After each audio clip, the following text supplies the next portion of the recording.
Be a part of tonight's show. Call us at 800-956-7266 or email talkback@SportsTalkSC.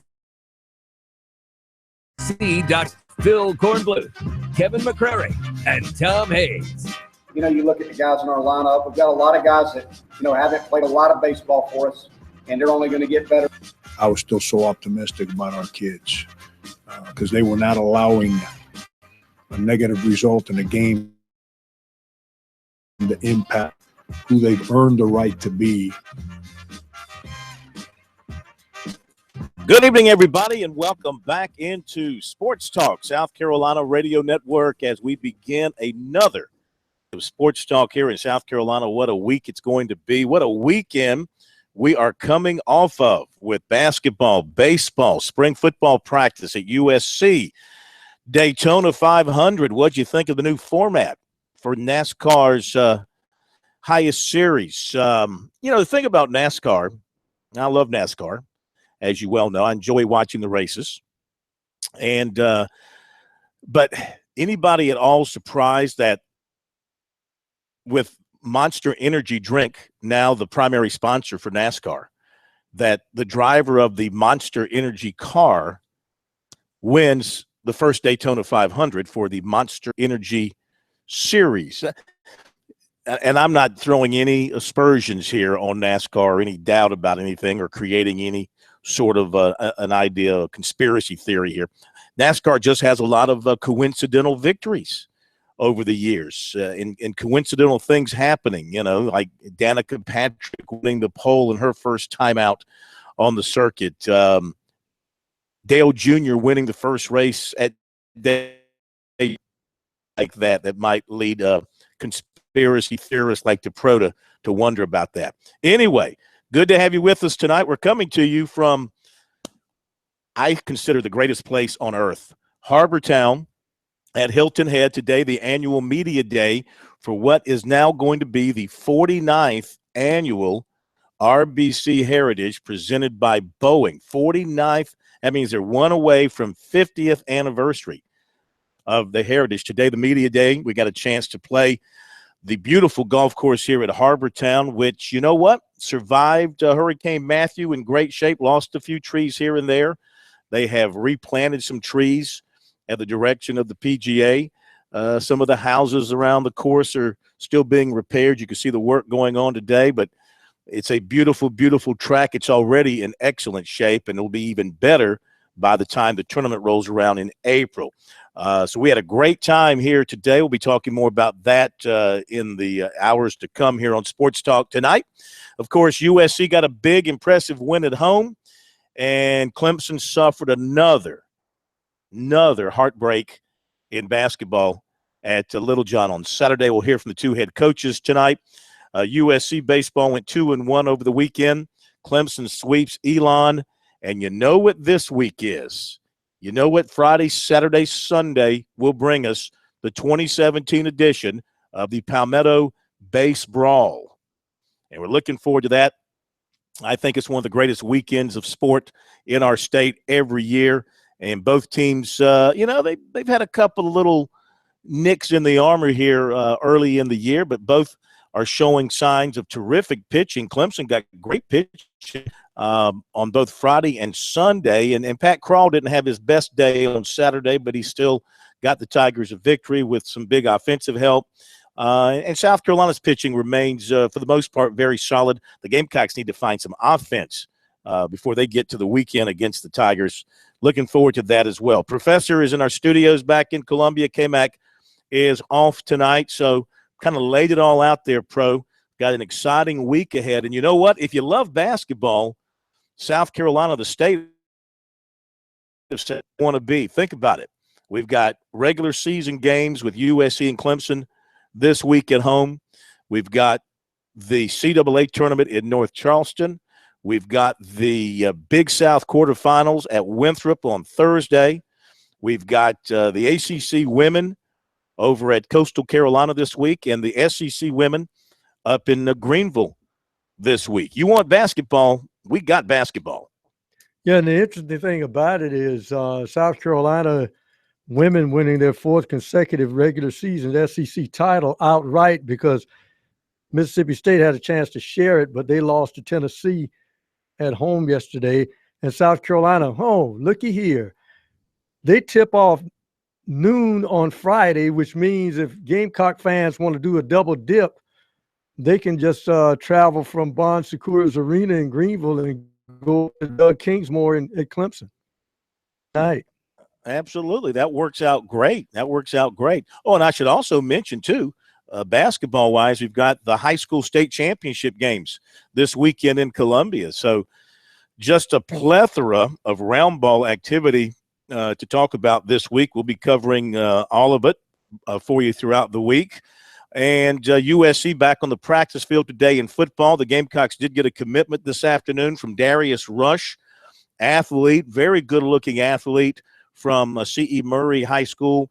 We'll talk more about him in recruiting. We have got an absolute ton of recruiting to review for you from over the weekend and through today. So we got so much for you tonight. I don't know where to begin. We got so many things to talk about. Phone number is 800-956-7226 board. We welcome in those of you who have switched over to Sports Talk from elsewhere. Good to have you with us.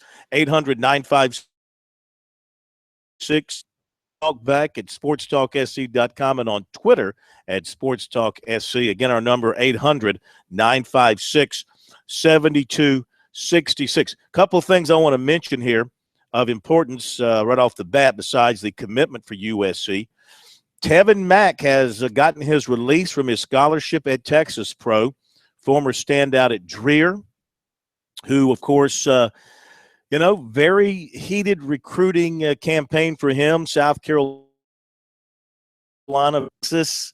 He went with Shaka Smart. He was originally going to go with Shaka, Texas, but he was suspended twice this year, and apparently the relationship soured, and so he's out of Texas. And Shaka might not be far behind if they don't get it going. Texas is 10-19 this year. What is it? All of a sudden, I know what you're going to say. Texas Longhorn athletics, pretty much across the board, is in the sewer. Yeah, this has been a tough campaign for Texas, adjusting to Shaka the second year. It did lose some talented players the year before. And let's face it, the Big 12 is just loaded this year. Brad Underwood taking over at Oklahoma State and made them tougher. Iowa State. We haven't mentioned that team that finishes number one in that conference every year in Kansas. Baylor, Iowa State. Shall I go on? I mean, it's just a tough road to hoe for them. And Corner, it gets back to what I was saying. I was telling somebody today, it's like a guy telling, I'm following the coach because I love him so much. I've committed to Clemson. Then suddenly that coach goes to Oregon. Well, I'm going to follow him there.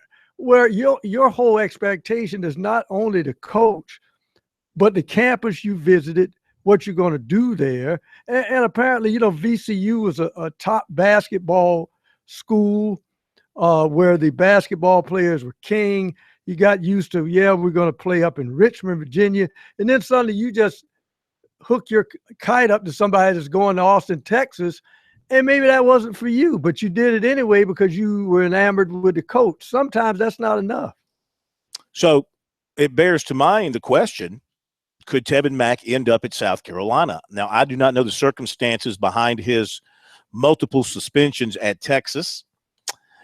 Maybe coming back home where his mom is will have a positive influence on him. Surroundings, I don't know. Would Frank Martin be interested in having him? Would Brad Brownell, who has made a living out of taking transfers recently, would he be interested in having him? He was involved with them as well. Clemson was also in the hunt back then. So something to keep an eye on here with Tevin Mack now getting his release at the University of Texas. 800-956-7266 from Harbortown and Columbia. Sports Talk. We'll continue in a moment.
Welcome back in Sports Talk South Carolina Radio Network. Phil Kornblut here at Harbor Town, where we had the RBC Heritage presented by Boeing. By the way, the folks at Boeing told us today that they, in all likelihood, will have a flyover of one of their dream liners on Saturday of the weekend of the Heritage. Always a big event here at Harbor Town, and they are so looking forward to their tournament coming up the week after the Masters here in April. Weather should be, hopefully, fantastic. Temperature-wise, it should be excellent. Hopefully the rain will stay out of the way. 800-956-7266 is our number here on Sports Talk. Also, of course, we've got the NFL Combine beginning this week in Indianapolis. A lot of Clemson Tigers will be there, as they should be. A lot of terrific players coming out of the program this year. Clemson will be well represented. USC does not have anybody in the Combine this year. That kind of tells you a little something about how the recruiting went for South Carolina over the past few years. That will be another year or two, and they will populate the NFL Combine as well because they're getting those kind of players. If you're just joining us, the Gamecocks received a commitment from Darius Rush today. Very talented, multi-position player, kind of along the lines of a Deebo Samuel with what he can do. We'll give you more details on him later. He actually becomes the first member of the 2018 class to commit, but the second member of the 2018 recruiting class for USC, because remember, Tyreek Johnson did not sign for the 2017 class being rolled over for the 2018 class. And so he would count in that group along with Darius Rush. USC had its first major junior day of the 2018 recruiting season on Saturday, and they did quite well. And several other players left USC and told us that right now they favor the Gamecocks, and a couple of guys are pretty close on making that final decision in the next couple of weeks. Now, Clemson will have its second junior day of the campaign coming up this coming Saturday, so we'll be staying on top of that when that rolls around. 800-956-7266 is our number here on Sports Talk. If you'd like to jump on board and talk about the upcoming baseball series, what do you think of the two teams at this point in their campaigns? Both have games tomorrow. USC at home against Appalachian State, Clemson at home against Wofford. Kingsmore Saturday over in Greenville at Fluor Field, and then Sunday back at USC. Clemson has had the upper hand on the Gamecocks the last couple of years. I would imagine from what we've seen of the pitching both ways that runs will come at a premium. I would not expect this to be a heavy offensive series. If you're South Carolina, you're probably going to follow the lead of what the teams facing Clemson have done so far quite a bit, and that is pitch away from Seth Beer, who's already walked 10 times in 7 games. So I think you'd be very, very careful about that. Now, when you're facing South Carolina's lineup right now, it's not a very potent lineup. The Gamecocks with a team batting average of 278.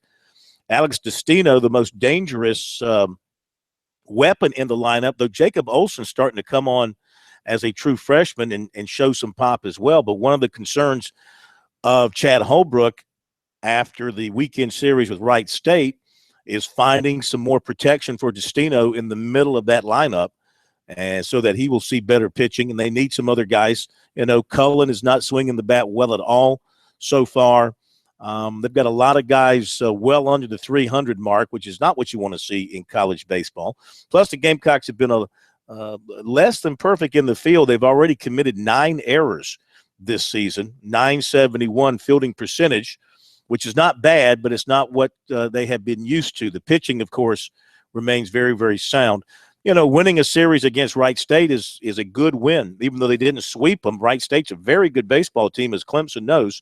And so winning the series, and that's what it's all about. It's about winning series. I mean, I know the fans who were there yesterday in the Gamecocks performance. Chad Holbrook got ejected for what I think was the 3rd time in his coaching career over a call at first base, and boy, he was pretty hot about it.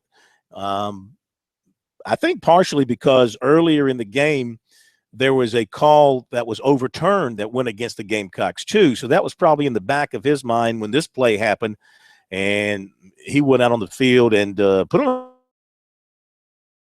a pretty. There is a possibility he could face further punishment for that suspension, but I've heard nothing more about that coming down the line at this particular time.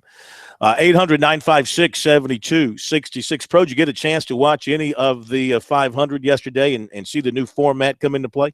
No, they had me busy all day yesterday, running hither and yonder. So I saw nothing.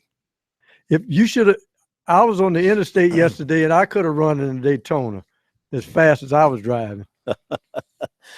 Well, it was, I didn't get a chance to watch all of it. I saw the last segment after getting home from the baseball game. So I don't know how people generally reacted. I know that some of the comments I read from racing people were that, hey, you know what? This is not too bad. It's making these guys are really competing to win this first segment. They're really winning, but they're really competing and driving hard to win this second segment. So it got a little bit of a positive review from some of the things I heard and read yesterday, and we'll see how it plays out as the season goes,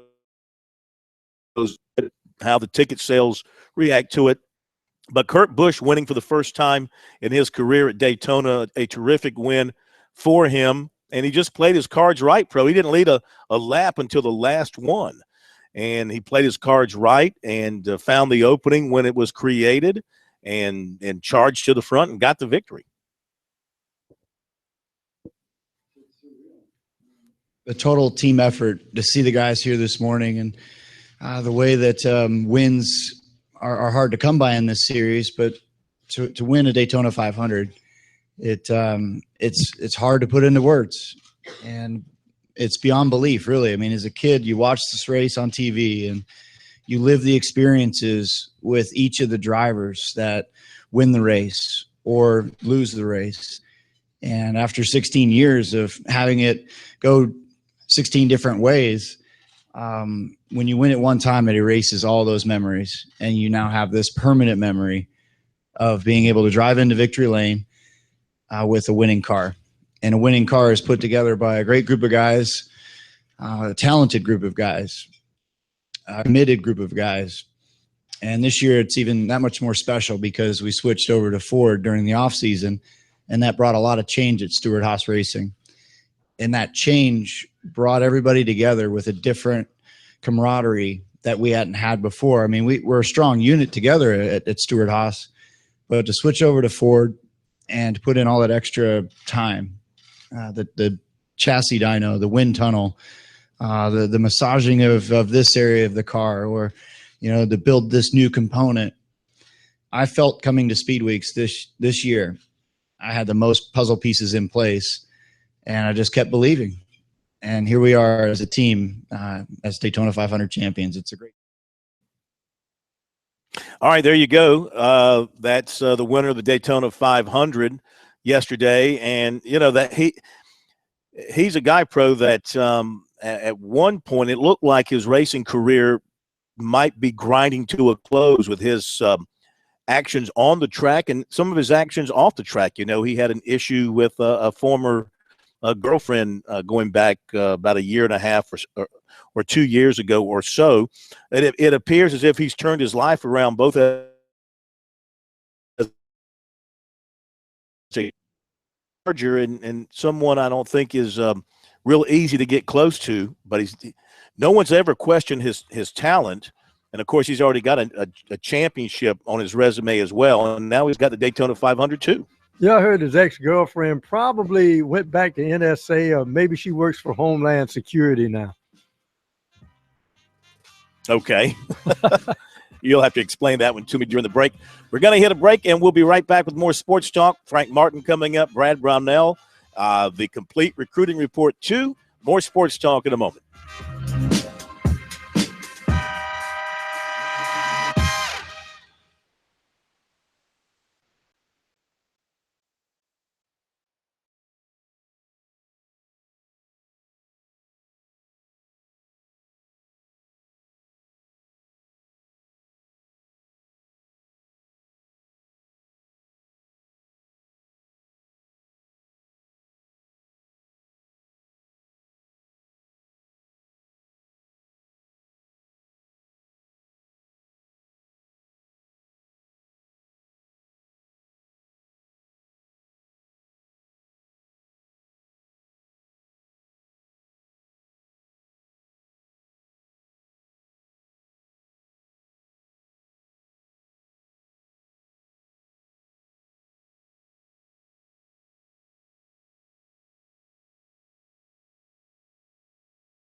It's surreal. I mean,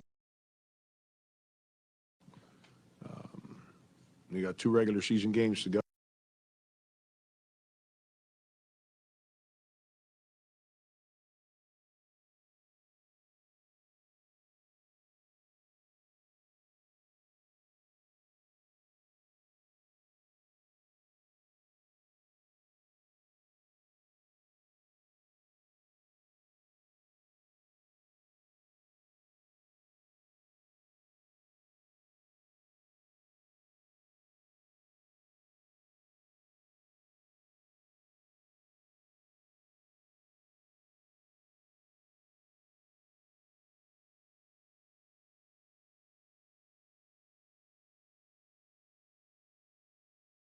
Coming into the last week of the season, we got 2 regular season games to go. Obviously, Mississippi State at home tomorrow, and but 2 big games for us.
Welcome back. Sports Talk South Carolina Radio Network. We're coming to you from the Players Locker Room Lounge area here at Harbortown, completely refurbished a couple of years ago.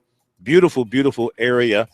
And as I turn to my right and look out over the porch, I can look right down the number 9 fairway, which comes right in towards the pro shop and the clubhouse here at Harbortown. Looks like we've got now a chance of some rain hanging over us, but we had a beautiful day.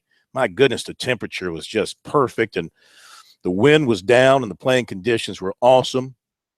Course is in fabulous shape, and we're looking forward, of course, to what's going to be happening around here golf-wise with the Masters a month away or so, and then the Heritage right after that. Some goes out to the son of our good friend who had another spectacular day on the golf course down in Florida over the weekend, and picked up another very nice paycheck. George Bryan III's son, of course, Wesley Bryan, who did so well out in Los Angeles, had another terrific tournament, had the lead, of course, going into the weekend, and went on to have another top 5 finish, I believe, and picked up another outstanding paycheck. Got to find out if this is a invitation tournament here at Harbortown, and they do have some exemptions available for players who are not invited through the normal procedure. I have to find out when Steve Wilmot joins us if there's a chance that Wesley Bryan is going to get into the field. I would certainly think so, because he is a local favorite and one of the hottest golfers on the tour. Let's see. He finished tied for fourth yesterday at 7 under par. He went 64, 67, 72, 70. And, of course, Ricky Fowler picked up for Wesley Bryan in his rookie season on the PGA Tour. 800-956-7266. That's our phone number here on Sports Talk if you'd like to join us. Getting ready for basketball. It's going to be senior night at USC tomorrow, the Gamecocks' last home game against Mississippi State. Now, they had a great performance, really a great performance against Tennessee on Saturday. I got a chance to watch that one. And they went out and built a lead on the Vols, withstood a bit of a run from Rick Barnes' team, and then just pounded them in the second half. Only allowed the Vols 6 second-half baskets. The Gamecocks outscored them 44-25 in the second half. And, again, balanced scoring. P.J. Dozier, who's still not shooting it well outside, did well around the rim in the lane with 9. Notice had 15 as well. And so in front of 16,000 plus at the Colonial Life Arena, I would imagine, close to capacity, if not capacity, tomorrow night for a 7 o'clock tip, it being senior night. Sindarius Thornwell deserves a big send-off from Gamecock fans. He deserves a big send-off. A 4-year player, a guy who will leave as one of the all-time great. Don't you think, Pro? Don't you think he's going to leave as one of the all-time great players in USC basketball history? Certainly he'll carry that label with him. Yeah, probably. And the key point is also the fact that one of the most versatile players ever to wear a Gamecock uniform. This guy the last 2 years has played 4 positions. The only thing he hadn't played is center, and maybe we see him do that tomorrow.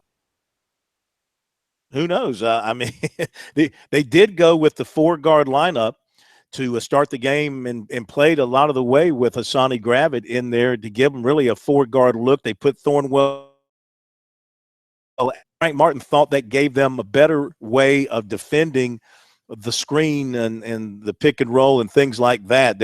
Their ball screen defense, he's been very concerned about that in recent weeks.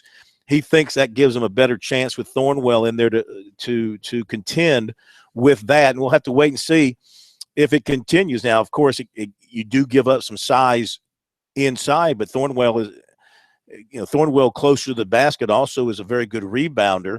It would help if Gravett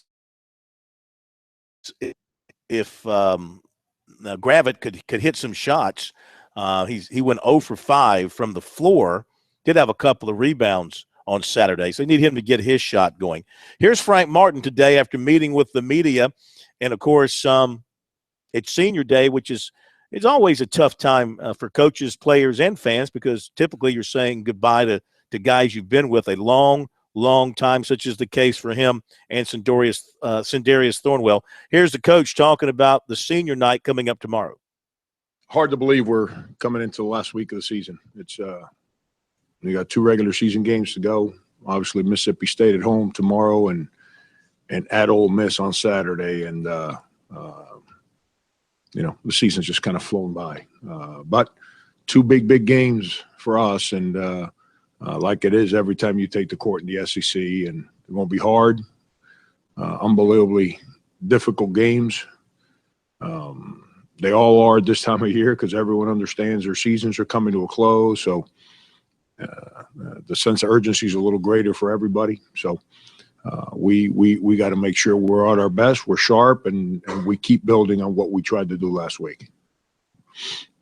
Frank, you've been through a lot of senior days, and how tough is it as a coach to prepare your seniors for the pageantry and also the fact that they got a game to play right after that? It's not one of my favorite days. There's too much two-way emotion before the game starts, And you work real hard to get guys to focus their minds and their emotions to flow in one direction. And on senior days, the emotions are going in all kinds of different directions. And if your emotions are going in different directions, then your mind is also going in different directions. So it's not an easy thing to manage. Proud moment, especially when you have seniors like we have, but a difficult moment to manage. Yeah, and also, of course, Dwayne Notice playing his final game, 1,000-point scorer in his career at USC, and Justin Mackey playing in his final game at USC in a home game, who, of course, has really come on and been a big contributor to the program in many different ways. So, 3-4 year players, you don't get that, in a lot of places. You don't get the opportunity to have 4-year players. And that raises the question, well, is that a good thing or a bad thing? 4-year players, you have a chance to develop them, and they become a part of the fabric of your program and your school. They're not here today, gone tomorrow, yet it also tells you they're not at the elite level of the guys that are one and done and go right to the NBA. I hate the one and done rule. I hate it. I despise it. I think college basketball needs to address it again, either in working with the NBA and the Players Association. Of course, the players, if you're an NBA player and the Players Association, you would think they would fight against one and dones or straight out of high school, because that costs jobs of veterans in the NBA. But they've got to come up. They need to do something, I think. Either let them go right from high school to the NBA and for a year, or use the baseball rule, and that is if you come to college, it's a 3-year commitment before moving on. I just think it's I know for the schools that get all the one and done players, they're not complaining about it too much. I don't know, deep down, maybe their fans and their coaches, they can't say it publicly, but maybe they don't like it because of all the quick turnover. But those guys are always replenishing their roster with more one and done players. Yeah, which is why they have to coach their brains out every year. Remember now, when you see Sindarius Thornwell on the court, a lot of times he's doing some coaching because he's been there long enough to know the system. Kentucky, every year, they got to teach a whole new crowd the system. Yeah. Well, they don't seem to mind it. Okay, we'll come back with the recruiting wrap-up in a moment.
All right, let's get into the recruiting report. We got a ton of stuff to go over from the weekend, beginning with the commitment of C.E. Murray wide receiver Darius Rush, 6'2", 180 to USC, giving Will Muschamp his first pledge from a member of the 18 class. He was in Saturday for the junior day, and, of course, he had told us last week that he was very much leaning towards a commitment.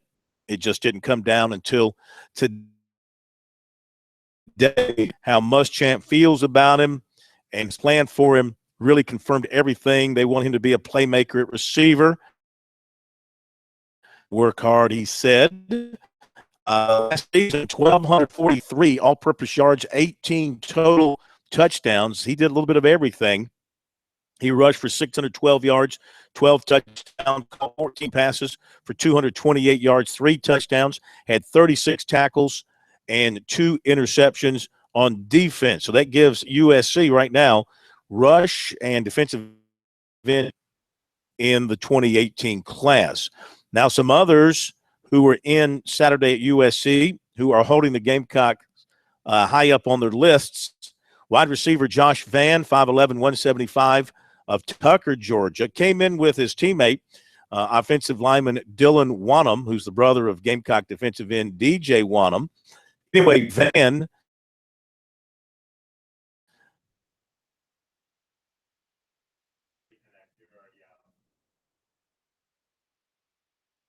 He's so loaded with recruiting news that he's got chock full that he's kind of delayed things and got his self cut off there earlier. And while Corn reconnects, we can basketball. See, the key point on Saturday. He back? Okay. All right, sorry about that. The line interference. Defensive end Jabari Ellis of Georgia Military Junior College, who's at Marion, offers from USC and East Carolina. And he says he won't make his decision right now, but the Gamecocks are leading. Spring Valley linebacker Channing Tindall continues to favor USC. He also picked up offers recently from Florida at NC State. Defensive lineman Kelijah Brown of Saluda working on his decision now between the Gamecocks and Wake Forest, and says he's close on his decision, 2 or 3 weeks. No one's out front. Defensive back J.C. Horn from Alpharetta, Georgia, son of former NFL Horn, USC recruiting as a cornerback, and he'll return for a visit to USC. Wants to come in for a game as well, and he has visits coming up with Ole Miss, Missouri, and Louisville. No favorite for him. Linebacker Jacoby McClain of Valdosta, Georgia, has USC firmly in his top 10 after the visit. They're selling him on the fact that they're losing 2 starters at linebacker after this season, and they're thin there. Also on his top list, Florida State, Tennessee, LSU, Wisconsin, Auburn, UCLA, and Nebraska. He's going to Auburn Saturday and might visit LSU after that. Ben Lippen, defensive back. Bryce Thompson, currently a Virginia Tech commitment, was in at USC Saturday, and they like him for a nickel or a safety. Says his decision a little bit harder now that they have come into play with him. The hometown, home state thing is weighing heavily on his mind. He's going to Georgia State this Saturday. Georgia on March 20th. He'll visit Michigan in April. He has also been to Clemson, Virginia Tech, and NC State. Offensive lineman Casey Holman of Snellville, Georgia, has been a USC visitor. Saturday, the first chance to meet with the new offensive line coach. He's impressed by the fact he has an NFL background. And he said South Carolina is definitely a place to consider for him. He's going to North Carolina this weekend. He's been to Vandy, Duke, and Mississippi State. Offensive lineman Jovan Gwynn from Charlotte was offered on Saturday. USC his first SEC offer, and he liked everything that he saw as well. Also has offers from Duke, Wake Forest, NC State, and Coastal. He's going to Clemson on Saturday.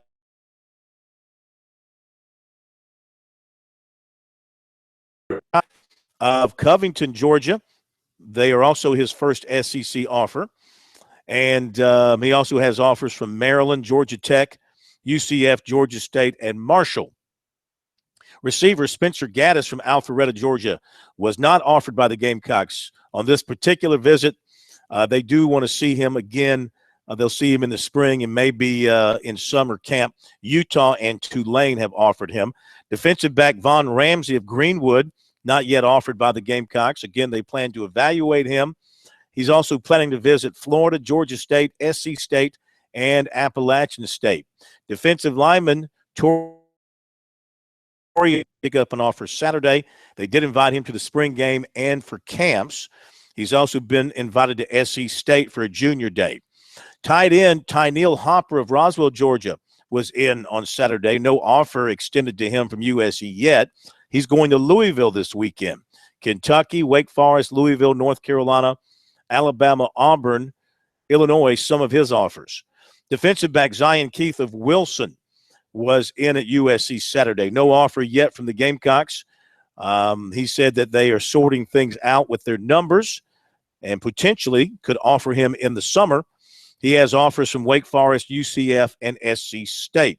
Defensive back Shaka Hayward of Houston, Georgia, was at USC on Saturday, along with his teammate, defensive back Jonathan Gibson. And Gibson has the Gamecocks high up on his list.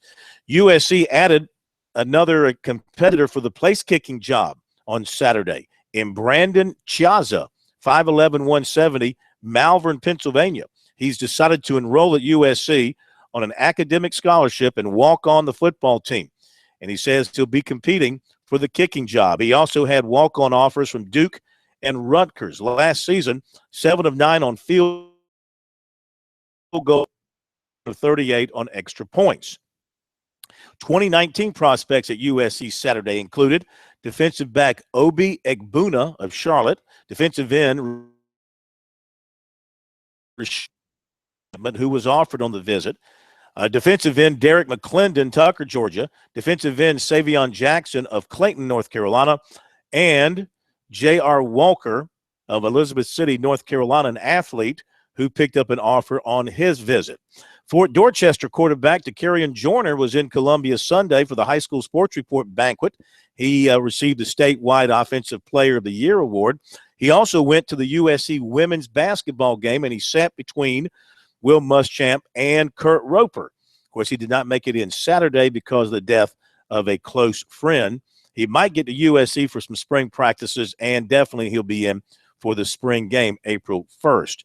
Defensive end Xavier Thomas of Florence and his IMG Academy teammates will be on the bus trip this week. They'll be stopping at USC on Thursday and Clemson on Saturday. Of course, he has said the Gamecocks and the Tigers have 99% of his attention, with Alabama holding the other 1%. And he is going to make his decision known on December 20th. Alabama offered defensive lineman Darnell Jeffries of Covington, Georgia. He has a USC offer, and he'll be at Clemson Saturday. Florida State offered Clemson and USC target defensive back Kyler McMichael of Duluth, Georgia. He was at Alabama Saturday. USC target defensive lineman Jalen Cunningham, Odenville, Alabama, offered by Georgia. 2019 quarterback Jonathan Bennett of Somerville was at USC Saturday. He has a coastal offer. 2020 quarterback Clay Vance, Washington, D.C., will be at Clemson Saturday. Burns receiver DeMarcus Gregory picked up an offer from Missouri.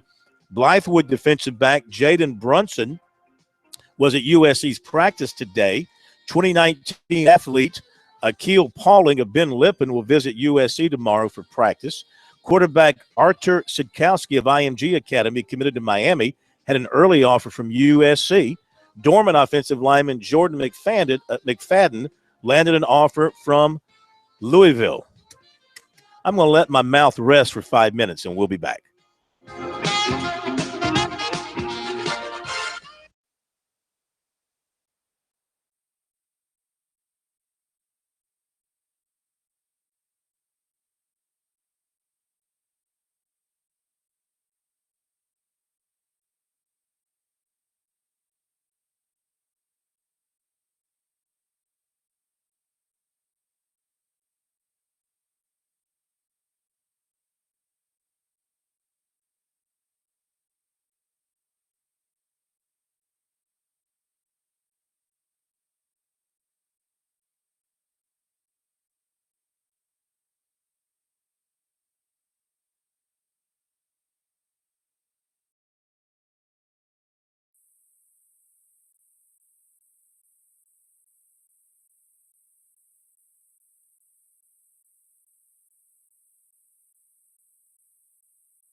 1, 2, 3, 4, 5. Can you actually turn it down my ears just a little bit? I sure can. Thank you. How's check one? Yeah, that's great. Is that good? Yep. Yeah, super. Thank you. Does his level sound okay? Yeah, I can hear the crackling and let me reconnect.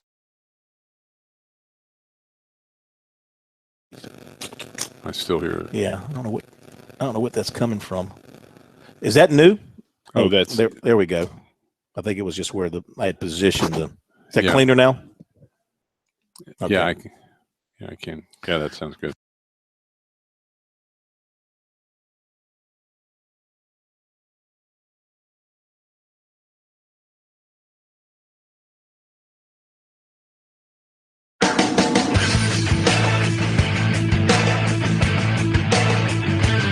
Live from Columbia, this is Sports Talk on the South Carolina Radio Network. Be a part of tonight's show. Call us at 800-956-7266 or email talkback@sportstalksc.com. Now, here are your hosts for Sports Talk, Phil Kornbluth, Kevin McCrary, and Tom Hayes.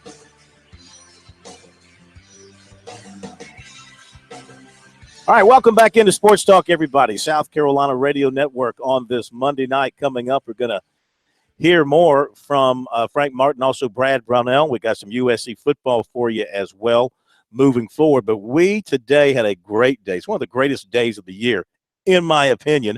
RBC Heritage Media Day at Harbortown. They let the hackers like us get out on that beautiful golf course and pretend. We get to think that we can hit the shots the pros hit when we know we can't. But it's always a lot of fun. Steve Wilmot, the tournament director, as we go into year 49 of the RBC Heritage.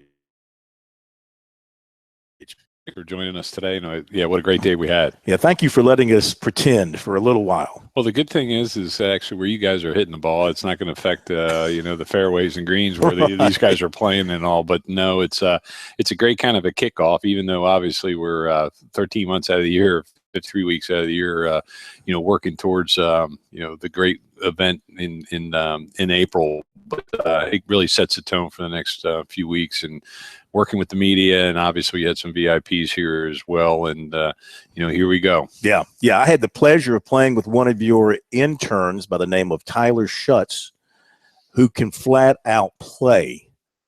He's a 9 handicap. Don't know if you've seen him play, but he was hitting everything 290 right down the middle. Beautiful swing. Well, that's good for him. As you know, I don't get to play in these things, and actually I choose like yourself and seeing groups, and we had RBC was here as well as Boeing and some other partners, but it's strictly for the media, and they get to spend time. So it was a treat because he was actually a fill-in. So not a bad intern, and the other interns were working the Heritage House and serving drinks. So it's a pretty good internship, I'd say. Absolutely. And the good thing is, and listening to the press conference today, just the positive vibe around the event. You've got nice 5-year contracts with people. No more looking over your shoulder, wondering what the next year is going to bring us. There's got to be that great feeling of confidence now with the great partners that you've developed here. This time last year we had 5 contracts that were unsigned, and knock on wood, and Christmas came early, but we've even last summer as we signed a 7-year extension with RBC through 2023. In July, August, we signed a 5-year extension through 2021 with Boeing. So there's a little off year there, but we're not concerned about it. It was just the way the agreements had to be reached. Our tour contract, our CBS contract, our facility use agreement contract, all that's in place. So we're really set through 2023, which is great for a lot of reasons. Obviously, we're not, first and foremost, not to be content and sit back now and but now we're able to potentially reinvest, create some new enhancements, some new possibilities that we can sponsors and for our spectators and players and all too. So it's an exciting time, but we've still got to work hard. Yeah, no doubt.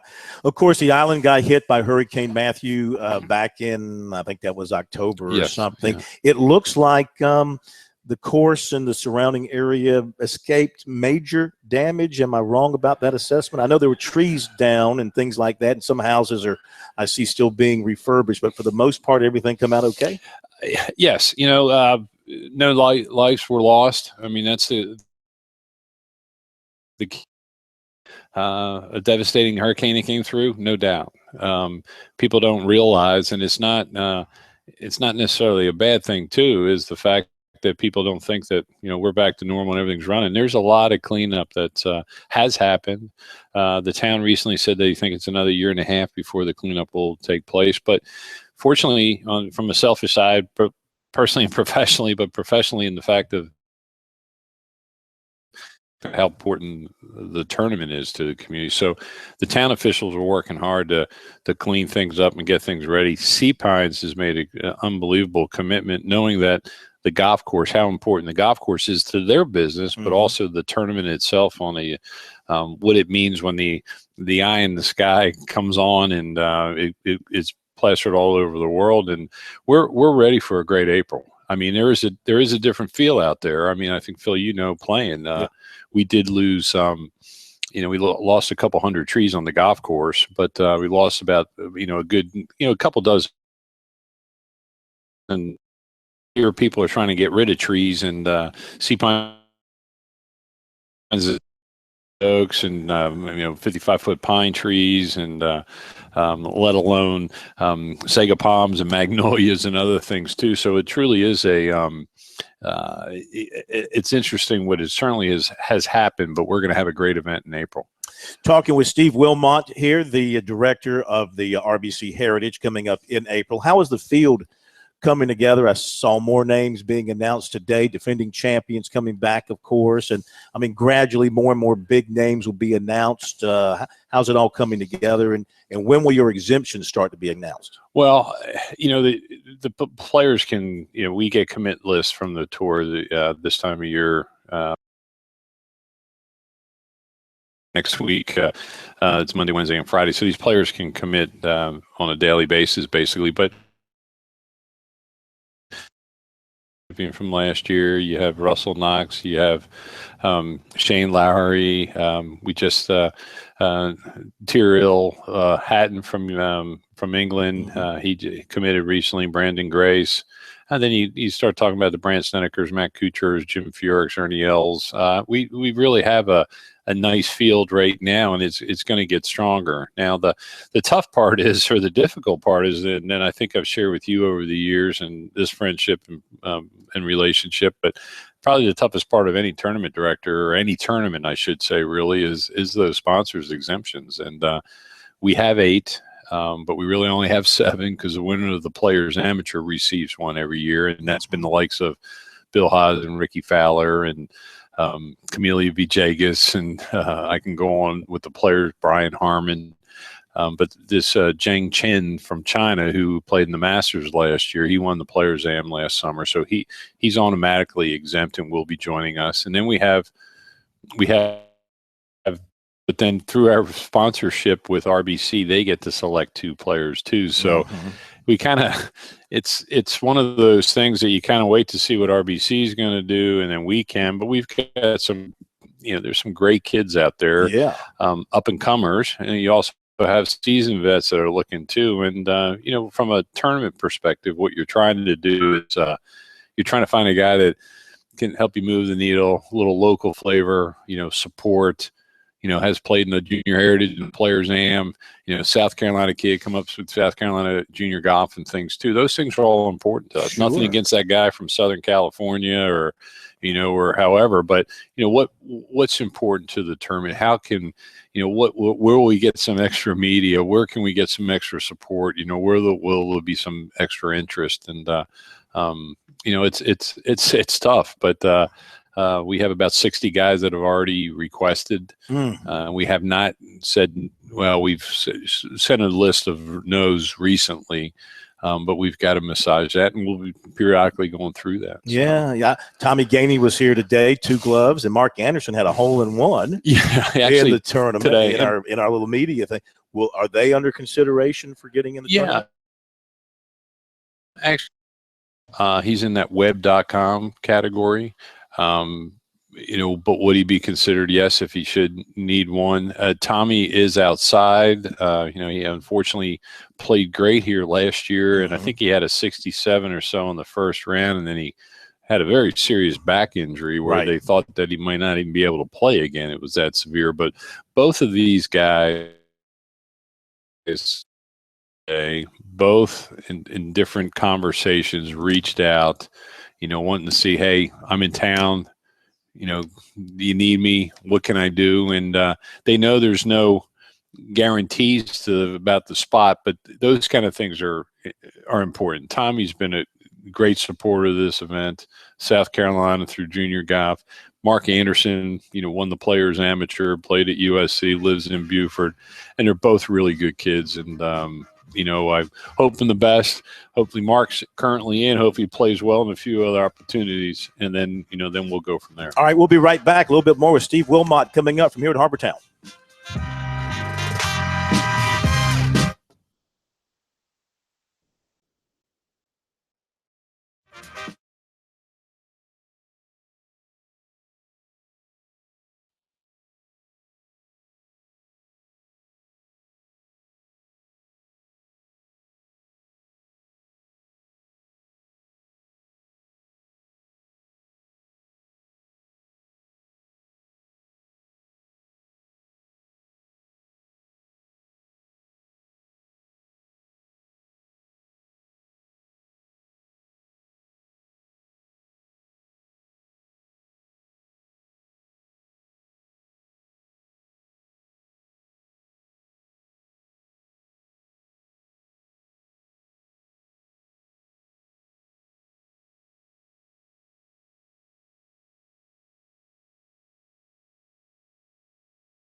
We are back at Sports Talk from Harbortown and Columbia, visiting with Steve Wilmot, the tournament director of the RBC Heritage, presented by Boeing.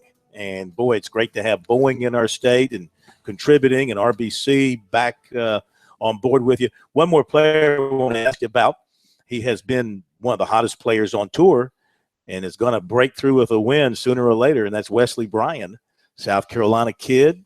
George Bryan III's son. Y'all know George. Yeah, George played here before. Absolutely. And great, got a great following. He and his brother with their own little shtick on the side there with their trick shot artists, but he's now doing it for real. What's his chance of getting in? Yeah, he's actually right now, he has not committed to play, but he is exempt from his play this year. He would be. And there's a reshuffle and some things that go on and all, but you know, he's a great family. You know, the family, and you know, the brothers certainly have been supported us for many years in the junior heritage and through South Carolina golf, and it's great to see. You know, I mean, for what Lathrop and the South Carolina Junior Golf Association has accomplished is tremendous. And you look at these, well, the number one player in the world, and Dustin you look at Johnson, right? You know, and the Dutch, how many arms? How many arms would you give to have Dustin in the field? Yeah, that would be. We'd love to obviously have him, and you know, I'm not having been one to. It's an invitational. He's invited. Obviously, love to have his support sometime, but you know, depending on his schedule, we'll see what happens. And you know, we're certainly sensitive to that, and you know, certainly family dynamics change and some other things too. So, you know, I've been around long enough that I realize that, and those guys will come back, and you know, some might have to skip every couple of years because of certain things, and but certainly we would love to have him in representing golf, but representing South Carolina. Yeah, you and I have talked about this before, about getting golfers into not just your tournament, but others that aren't majors. And I mean, it would be nice if they could implement a rule that says, hey, at least once every 4 years, you hit every tournament on the circuit. Would that be unfair to the players? Well, they have something in place right now that, you know, there are some people, you know, players that are grandfathered from that, but depending on how many starts you have, you know, if you have over 25 starts, then you're not obligated. But if you have less, you have to pick an event that you haven't played in the last 3 or 4 years. So they've started. You know, this has been going on for 25 years of, you know, 1 and 3, 1 and 4. You know, kind of trying to, you know, get a player, and you know, it would be great for the game. You know, it might impact us too, because we traditionally have had a good field. Sure. So there'll be those players too that, hey, I traditionally play a year or so, but and you know, it'd be great for any of those players out there to hit any of the tournaments on the PGA Tour and show the support. You know, the game's been good to them; they've been good certainly to the game. But you know, to be able to give back to those spectators, to those volunteers that have, you know, certainly put in the time to you know, support the events. The highlight of my day, no doubt about it, was a visit over to the little area over there set aside for Tito's handmade vodka, and the little cup they gave us. Yeah, the Muscle Mule cup. Yeah, that was and the little, that was copper, double copper there. Little drink that they made for us with the various fruit juices in there.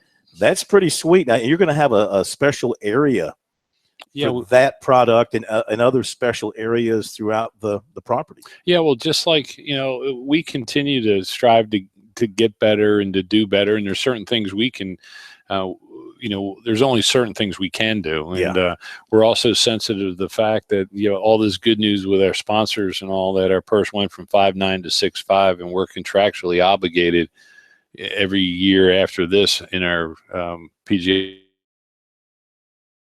Tour to get creative too. So if you look over the course of the contract, it's about $1 million we got to find over the next few years. So we've created some new venues.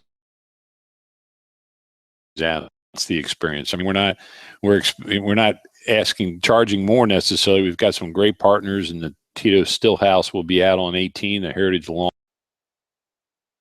an area between 1 and 9 called Wine at 9.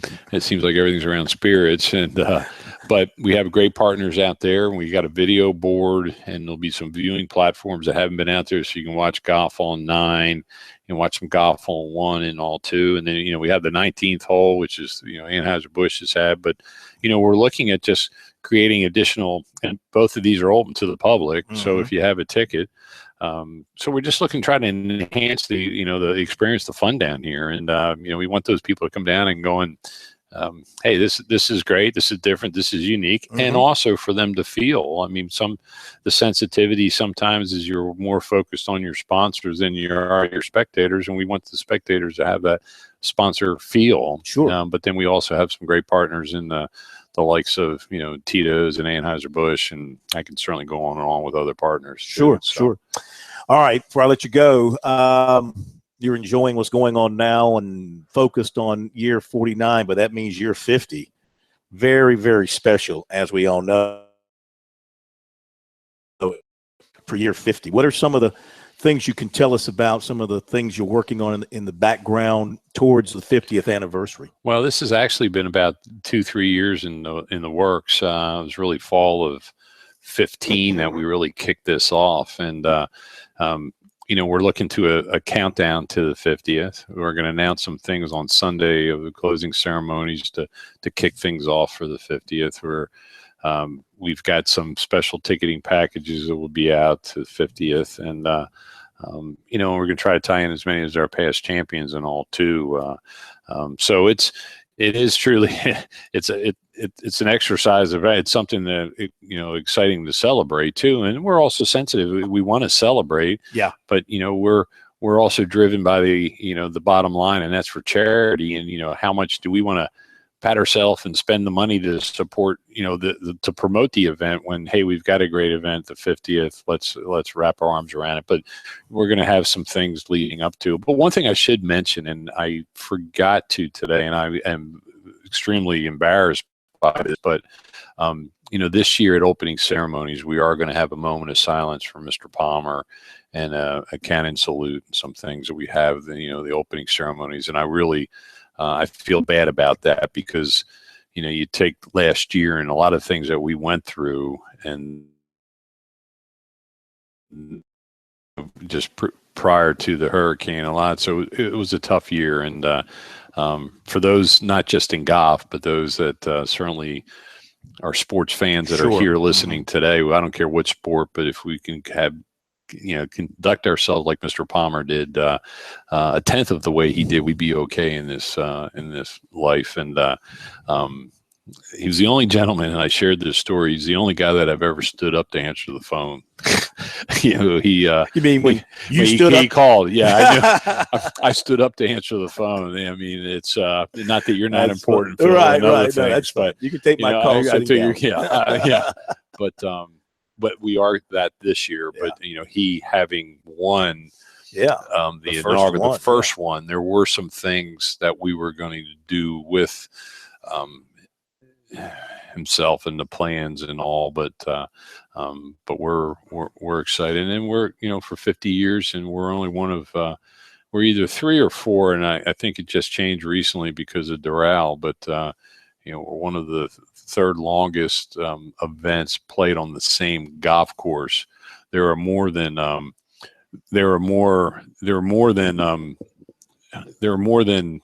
events that have played on the PGA Tour. Yeah.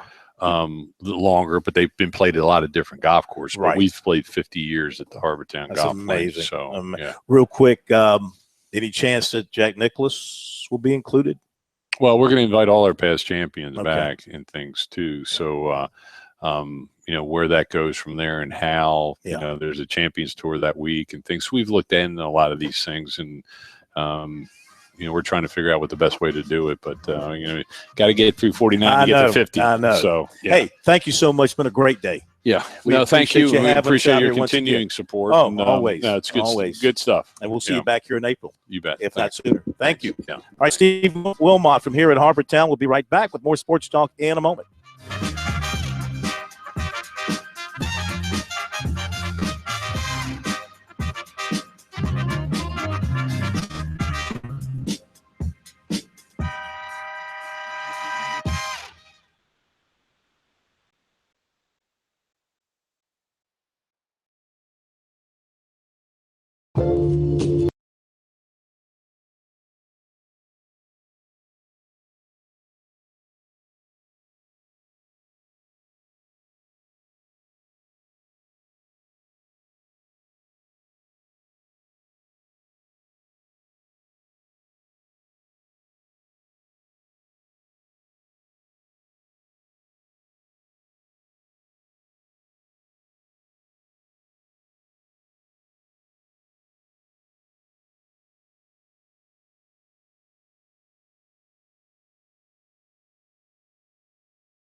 Corn.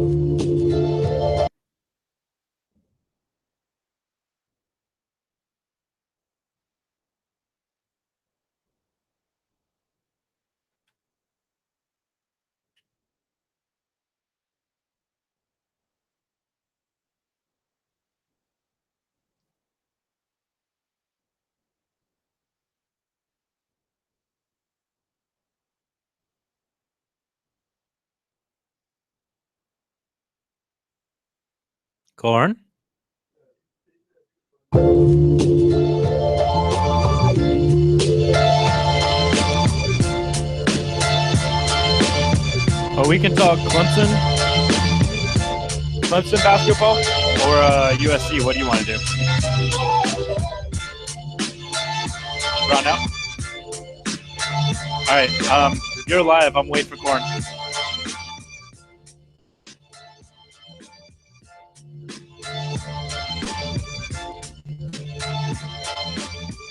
For Big Town, wrapping up what's been a media here at Harvard Town. Wonderful, wonderful day with they give you breakfast, they give you a nice box lunch, they serve dinner that I never get a chance to eat because I'm always locked in here doing the show. But who cares about my needs when I'm at a great place like this? Coming up, Brad Brownell from USC. I'm sorry, from USC, from Clemson. Going to get to that in just a moment. A couple of things I wanted to mention. Aja Wilson of USC named the SEC Women's Player of the Week. USC women, of course, clinching their fourth straight SEC regular season championship. So do we call them a dynasty? Do they go down as a dynasty at this point after winning 4 in a row? Well, it's kind of a mini dynasty, but you got to. I think if I'm not mistaken, didn't Tennessee win about 5 or 6 in a row or something like that? But yeah, I think you have to at least go through one class, and they've done that. They can get through halfway through this class, then you can call them a dynasty, because then, all of the principal players from that first group will be gone. And if you're still winning, then you're a dynasty. Okay. Big South postseason awards came out today. The Player of the Year, Keon Johnson of Winthrop. The Freshman of the Year, Maceo Teague of Asheville. Defensive Player of the Year, Ahmad Thomas of Asheville. Coach of the Year, Nick McDevitt from Asheville. First team all-conference, Johnson, Xavier Crooks of Winthrop, Thomas and Teague of Asheville, and Campbell. Honorable mention, Christian Keeling from Charleston Southern. All-freshman team, Keeling from Charleston Southern, and Jovante Milner from Presbyterian. Baseball this afternoon, West Virginia beat Coastal 4-1. Chanticleers fall to 4-5. Will play Wednesday at UNC Wilmington. The new baseball polls and collegiate baseball has South Carolina at 13, down from 4. Clemson at 22, staying the same. And Coastal Carolina by collegiate baseball is not ranked at this point. Number 1 team is TCU, followed by Florida, LSU, Oregon State, and missing Coastal, but don't see them. Baseball America, USC stays at 5, and Clemson stays at 15, and Coastal stays at 18. So they did not move. The Clemson basketball team, 2 more home games this week. The Tigers should win both of these games, NC State and Boston College. That will give them a winning record in regular season play as they prepare to go to Brooklyn for the ACC tournament. Still now it looks like the only way they're going to make the NCAA tournament is to make a deep run in the ACC tournaments. And, Coach, they're going to honor the senior. Are they honoring the seniors? Am I right about that? They're honoring the seniors tomorrow night or Wednesday night at Clemson? Senior week. Okay. So the Tigers will have no. This is their senior week. I don't think they're going to honor the seniors until Saturday, their last home game.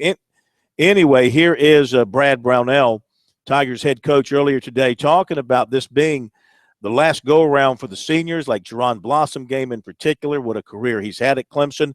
And it's a big week ahead from the standpoint of needing W's and also, of course, the fact that they do say goodbye to these seniors. Senior week for us. We got a couple of home games here, and certainly going to recognize our seniors on Saturday against Boston College. But really, the last two home games for this group of guys. Jerron Blossom game, who certainly has had an outstanding career. City, Florida State, and then Avery Holmes, a guy who's really shot the ball exceptionally well. Three guys that have done a lot for our program, and kind of want to honor them with a good week this week. Hey, Coach, I'm just wondering, obviously you guys have been competitive with everybody and have a chance to do something in postseason despite the record. Does this week have any impact on your chances in Brooklyn in terms of building momentum, or is that kind of a separate thing? I don't know, Al. I would like to think that it would be, certainly help us to play well this week, pick up a win or two, hopefully 2 wins, and just kind of start feeling good about playing and the way we're playing. I think we're playing certainly better than our record, but at the end of the day, you are what your record says you are. So it's hard to feel really good about when you come to practice after having lost. And we've had some good games during the stretch. We haven't been able to close them out, and as a result, it leaves a bad taste in your mouth. So certainly we'd like to get a couple of wins this week and build some positive momentum to where we feel good about our time in Brooklyn. And, certainly feel like if we get there and, get off to a good start, win a game or so, that we could be a little bit of a dangerous team. I hate to ask you that far ahead, but this is the last time we get you before the tournament. Is it possible for a team to win 5 games in 5 days? Well, I certainly think it is. Obviously, Connecticut did something, like that. It's unbelievably challenging, just because of the nature of having to play so many days in a row. But yeah, I do think it's possible. And, I think sometimes you get into tournament basketball, and again, it's part of how you feel on that day. And if you've gotten a couple of wins and your team feels good about themselves and guys have made shots and like the environment that they're playing in, certainly I think you can play even better than you've played in, throughout the season. So I do think it's possible. I think momentum is a powerful thing if you can get that on your side. All right, Brad Brownell from earlier today, looking ahead to the Tigers' senior week with 2 games. It's a shame that the set for I think it's a 2:00 tip. That'll be right up against the baseball game going on in Greenville. So unfortunately, we'll have to. No, I'm sorry, take that back. It's a 4:00 tip. Because baseball is going to start. Let's see here. Baseball is going to start in Greenville. Got to check the time on that. And you know how baseball goes. You never know if it's going to be a fast game or a long game. Let's see. South Carolina, 1:00 start. Well, it's possible you could get a 2.5 hour, 2:45 type of game and get back to Clemson for some of that game against Boston College. So it's a 4:00 tip for the Tigers in BC on Saturday. And games, of course, that Clemson desperately needs to win. And another heartbreaking loss, of course, for the Tigers on Saturday, Pro. And you go back, a couple of things happened there late in the game that went against the Tigers, but they got a good look. You cannot complain this time. They had like 8 seconds to get the ball down the court. Marquise Reed made a nice spin move in the lane and got a nice clear look, just couldn't make the shot. Yeah, you would hope, though, that you get that shot up maybe just a tad earlier, so maybe you have a chance of an offensive rebound, a tip out. But that ball did not go off the rim cleanly, and then Florida State got a hand on it, and of course it got caught up in a scrum as the clock ran out, and they really didn't have a second shot at it. But he got it up in plenty of time. But again, as I said, I go just finds exotic ways to bring it right down to the brink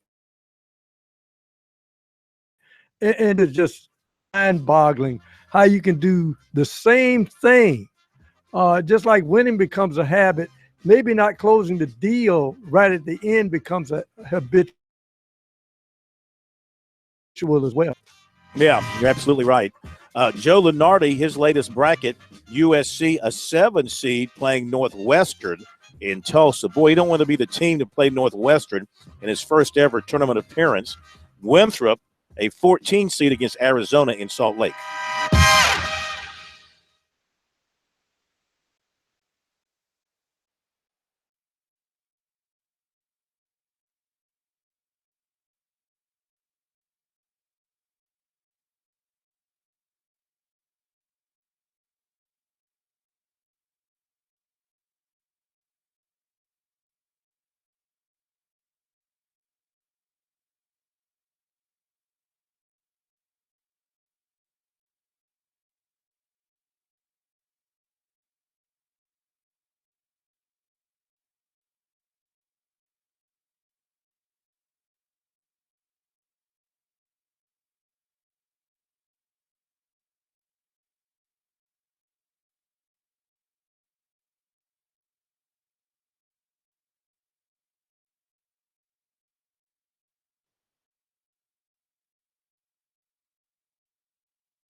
It's kind of a tough injury.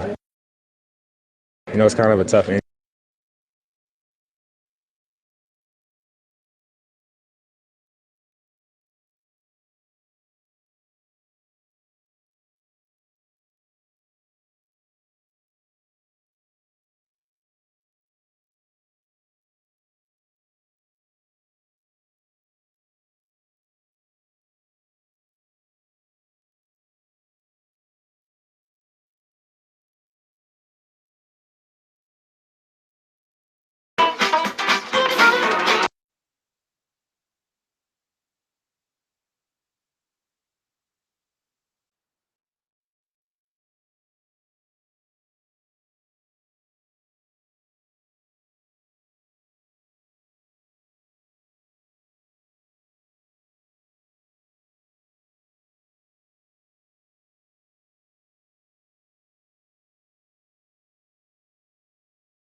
All right, USC football back on the practice field this morning. Gamecocks continuing with their spring practice. They had workout number 2 of the spring today.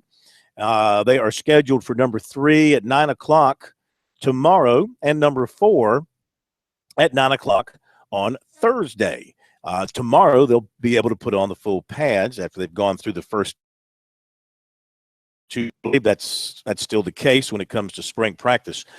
A couple of notes here from the guys at the Big Spur who were able to watch the first 3 periods, which were open to the media today, and they jotted down what appears to be the early-looking depth chart. So quarterback on offense, first team quarterback Bentley, running back Daddle with Williams backing up, receiver Guger and Samuel, tight end Hurst and Crosby, offensive line left to right Young, Park, Knott, Helms, and Bailey. McElwain is practicing, backup quarterback. Other backups, Denson at running back with Adrian McGee. I guess I should say that Tyson Williams and Daddle kind of sharing the job with the first team running back position. Receiver, second team, Dawkins and Washington, tight end, August and Pollard. The second team O-line, Hutcherson, Stanley, Farrell, DeRuin, and Camper. First team defense on the line, Sawyer, Jones, Stallworth, Wanham. Linebacker, Brunson and Allen Williams. The nickel, Wilder. Corners, King and Fenton. Safety, Smith and Montag. Second team, defensive line, Fennell, Smith, Webb, and Blackshear. Linebackers, Moore and Spencer Eason Riddle. No nickel listed. Corners, Lamons and Smith. Safeties, Charleston and Dickerson. Special teams, Harrison Freeman, first team snapper on field goals. Andrew Wozniak, first team place kicker. And Danny Gordon was the first team holder. Quarterback Danny Gordon was the first team holder. For those of you keeping up with the holder, which is not to say that's not an important position. Holding is very, very important. Now, Brian Edwards, one of the guys who's not practicing right now, had that sports hernia out for a little bit longer. He should be able to practice when they come back from spring break. We had a chance to talk to him last week about getting over that injury and getting into spring practice. It's kind of a tough injury just because of how it is, but, just being patient and, working my way back. How long did you play with that through last season? It was a while. It probably started first bothering me Florida game, and then through on it got kind of progressively worse. How tough was that first season for you? Coach was just talking about how many injuries you were battling with in your freshman year. How were you able to kind of gut it out and get through that first season? Just being me, I'm the type of guy that always wants to be on the field.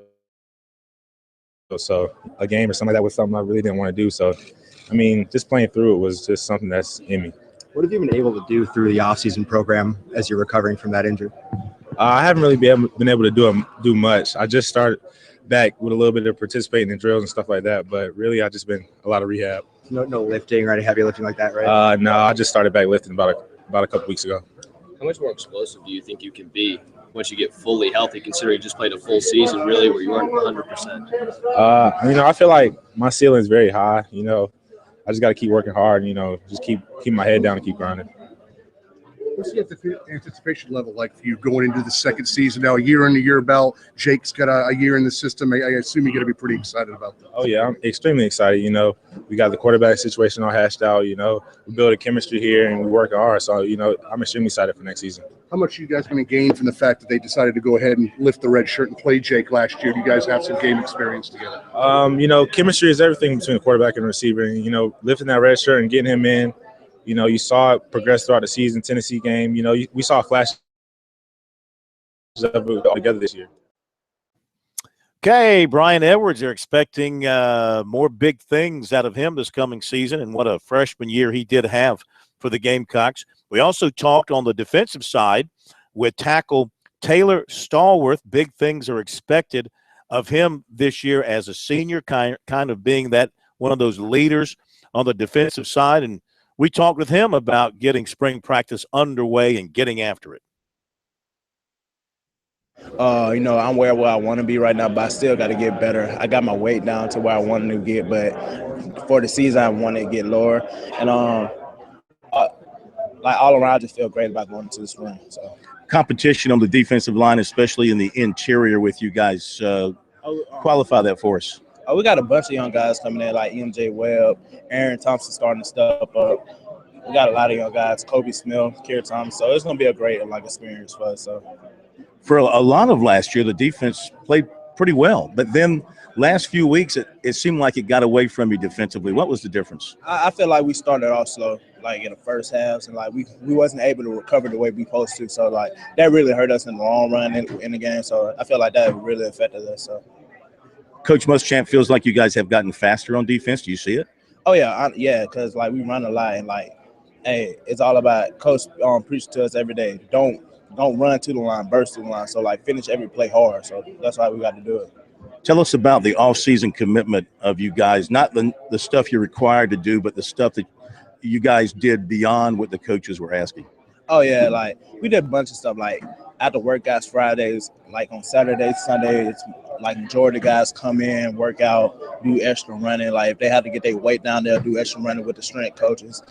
Jake Bentley and some other guys set up like 7-on-7, like DB, wide receiver versus DB. So like they do that at least 3 to 4 times a week. So I ought to feel like outside of everything we do outside the coaching week, it's great. So yeah. Do you see the commitment necessary to get to that next level? Oh yeah, most definitely. But it still got to get better.